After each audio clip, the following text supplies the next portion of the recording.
রাজবাড়ীর গোয়ালন্দ উপজেলার দৌলতদিয়া বাজারে আজ সকালে এক বিশাল আকৃতির ইলিশ মাছ নিলামে উঠলে প্রায় দাম পৌঁছে যায় এক চমকপ্রদ জায়গায়। প্রায় 2 কেজি ওজনের কাছাকাছি ওজনের এই মাছটি বিক্রি হয় ৮,৪২৮ টাকায়।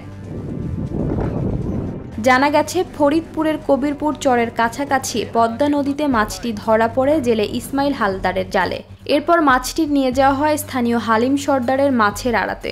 ওজন করে দেখা যায় মাছটির ওজন 1 কেজি 960 গ্রাম। নিলামে অংশ নেওয়া দৌলতদিয়া 5 নম্বর ফেরিঘাট এলাকায় মাছ ব্যবসায়ী শাহজাহান শেখ সর্বোচ্চ দর দিয়ে মাছটি 4,200 টাকা কেজি দরে কিনে নেন। পরে তিনি মাছটির ছবি সামাজিক যোগাযোগ মাধ্যমে পোস্ট করলে মালয়েশিয়া থাকা এক প্রবাসী 4,300 টাকা কেজি দরে এটি কিনে নেন। এতে মাছটির মোট মূল্য দাঁড়ায় 8,428 টাকায়।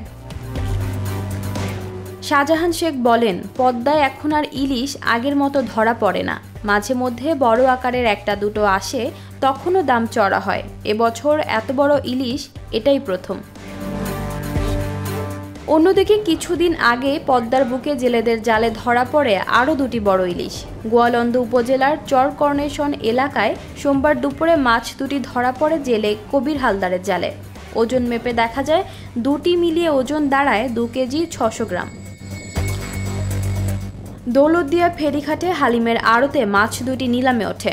নিলামে শাহজাহান শেখ নামের এক স্থানীয় ব্যবসায়ী 4,000 টাকা কেজি দরে মাছ দুটি কিনে নেন। পরে তিনি ফেসবুকে ছবি পোস্ট করলে ব্রাহ্মণবাড়িয়ার এক ক্রেতা সেগুলো 4,200 টাকা কেজি দরে কিনে নেন।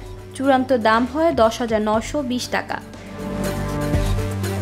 স্থানীয় জেলে ও ব্যবসায়ীরা জানান, পদ্মার বর্তমানে বড় ইলিশ মাঝে মধ্যে ধরা পড়লেও সংখ্যা কম।